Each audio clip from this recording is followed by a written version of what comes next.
Title: The Library Between the Stars. In a quiet village nestled between evergreen forests and slow-moving rivers, there lived an old librarian named Elia. Her library wasn't like others.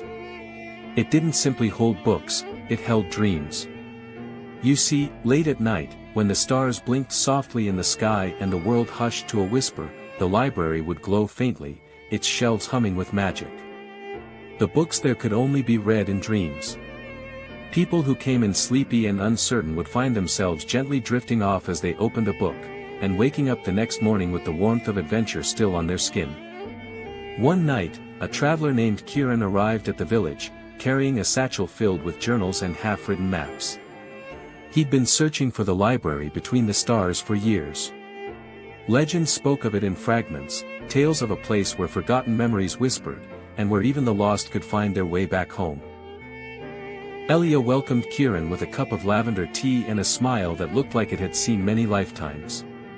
She showed him a staircase behind the main shelves, one that hadn't been there moments before. It spiraled up and up, not into the attic, but into the night sky itself. Kieran climbed. With every step, he saw moments from his life flickering on the walls: the treehouse he'd built as a boy, the storm he'd sailed through at sea, the friend he'd once lost and had searched for ever since. At the top of the stairs, he found a door made of moonlight. Inside, there was a room filled with starlit books. Each book glowed softly and whispered its title.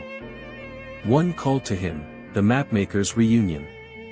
As he read, Kieran's dream wove around him. He was on a quiet hilltop, the stars rearranging above him to form constellations he'd forgotten. And then he saw him, his old friend, standing beside a campfire, holding a telescope they'd built together. In this dream, there were no goodbyes, only quiet understanding and the feeling of coming home. When Kieran awoke, he was back in the village library, a single book in his lap. It didn't glow anymore, but it held warmth. He looked up to see Elia watching from behind the desk, nodding gently. "You found what you needed," she said. And Kieran, for the first time in years, slept that night without searching.